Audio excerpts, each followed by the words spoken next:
Siman Tov ou Mazel Tov Be'ezrat Hashem, Chag Sameach. Siman Tov ou Mazel Tov, car je reviens d'être Sandak et j'en profite Be'ezrat Hashem pour bénir Kol Am Israël, pour le Shalom, pour l'abondance spirituelle et matérielle, pour la Geoula Shlema, la protection Shel Kol Chayalenu Ve'otanu Mikol Tzara Umitzuka, et bien sûr la libération de tous les otages et la paix universelle avec le dévoilement du Melech Hamashiach Be'ezrat Hashem.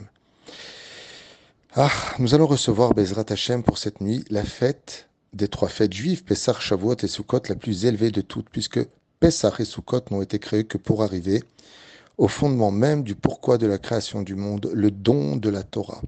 Une nuit à passer ensemble avec joie, sourire, étude, concentrée dans la Kedusha, pour Bezrat Hashem mieux ressentir la valeur incommensurable de toute la Torah.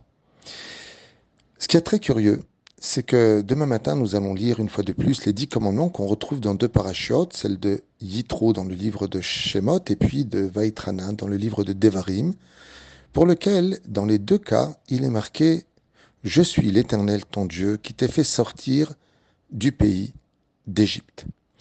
Et au sage de poser une question importante, essentielle, voire primordiale.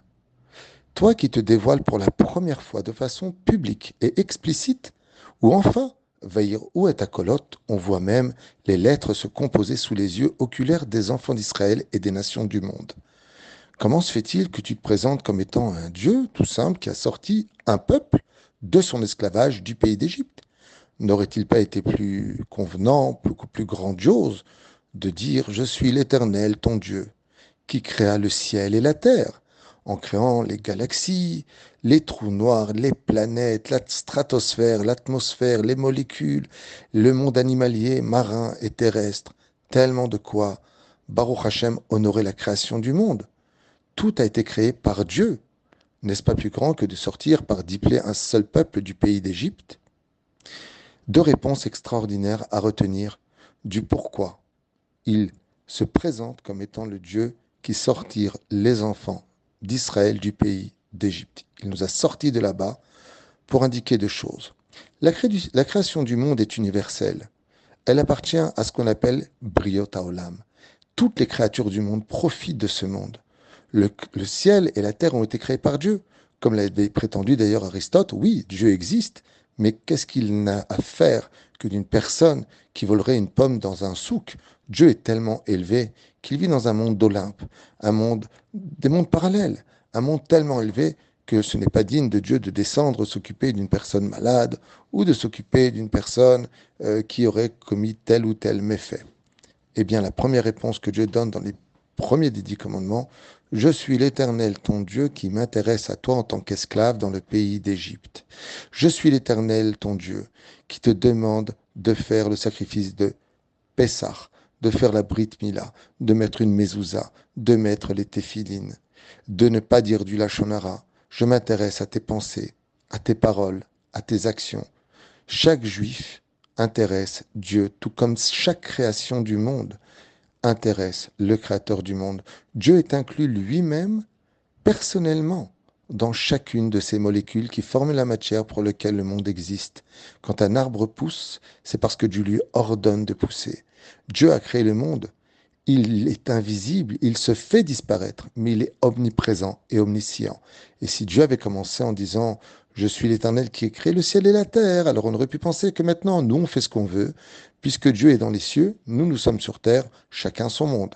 Dieu nous dit pas du tout. Faites-moi un lieu de résidence fait de matériel, car je veux résider avec vous, à l'intérieur et parmi vous. C'est la première explication. La deuxième, que reprend le rabbi de Lubavitch, est encore plus surprenante et un message magnifique pour chacun de nous. Car, comme on le sait tous, le ciel et la terre ont été créés selon un système de mathématiques, comme je l'ai expliqué dans un cours qui s'appelle Les secrets de Pi, 3,14. Toute la création du monde appartient à des mondes totalement ésotériques par la Ishtalshelut des Sphirot. Chesed, Giborat, Tiferet, Od, Netzach, Yesod et Malchut. Le monde a été créé par un monde de couloirs dans lesquels la création va s'incorporer pour arriver dans le Tzimtzum Ensof Baruchu, dans la matière, le monde le plus bas dans lequel nous vivons. Et sur ce, le Créateur du monde nous dit, regarde, Depuis que j'ai créé le monde, je l'ai créé comme un code. Feu rouge, c'est feu rouge. Sens interdit, c'est sens interdit. Euh, il n'y a pas de sortie, il n'y a pas de sortie. Une ligne blanche, tu ne peux pas passer. Les lois vont être tout simplement la dictature que chaque création dans la nature devra respecter. Et pourtant, quand on arrive à ce Dieu qui se dévoile en Égypte, eh bien, il va renverser toute la nature. Prenons juste un exemple, l'océan qui s'ouvre en 12 ponts, l'eau qui se glace comme du marbre pour laisser les enfants passer, Betor Ayam Bayabasha, à l'intérieur de la mer, sur un sol sec. Ainsi donc, le Créateur du monde va nous dire, regardez ce que j'ai fait pour vous. La grêle, le feu et l'eau, selon la création du monde dans Béréchit, ils ne peuvent pas se mélanger. Mais pour vous, j'ai changé ma nature. Je me suis surpassé. Ainsi donc, le Créateur du monde, en nous donnant sa Torah, nous dit, hey, je suis l'Éternel, votre Dieu. Je suis un Dieu qui est créé Midata Elohim, Midata Din. Je n'ai pas à revenir sur mes décisions. Mais pour vous, je me suis réajusté. Par amour pour vous, je me suis surpassé. Je suis passé du naturel au surnaturel. Ainsi donc, n'oubliez pas, mes enfants qui recevaient la Torah, que si moi j'étais capable pour vous sortir du pays d'Égypte, de me surpasser, vous qui recevez la Torah, cessez de dire, je suis nerveux, j'ai pas envie, ça me parle pas, surpasse-toi aussi. Moi, j'étais au-delà de ce que j'avais convenu pour vous. Alors pourquoi est-ce que vous mettez tellement de temps pour faire tes chouvas, jusqu'à ce que vous compreniez, ce que vous acceptiez, ce que vous ressentiez. Imaginez que moi je vous laisse en Égypte en disant ouais mais ça me saoule, je suis fatigué, j'ai pas envie. Et je me suis précipité. Bechipazon yatsu ben Israël mimitzraim. Vous êtes sortis précipitamment. Moi, je me suis empressé de vous sortir. Je me suis empressé de vous relever au-dessus des nations. Je vous ai donné ma Torah. Je vous accompagne le jour par une nuée de gloire et la nuit par une nuée de feu.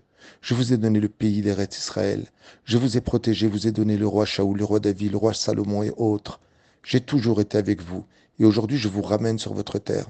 Combien combien devrait être-il patient, le Créateur du monde, lui qui nous attend depuis 2000 ans? Voici quel est le premier message de Je suis l'Éternel ton Dieu, certes, mais pas n'importe lequel, celui qui vous est sorti du pays d'Égypte. Prenez exemple sur moi. Moi qui suis Dieu, à plus forte raison vous qui êtes des créatures. Chag Sameach, Bezrat Hashem, Yeshuot Venechamot.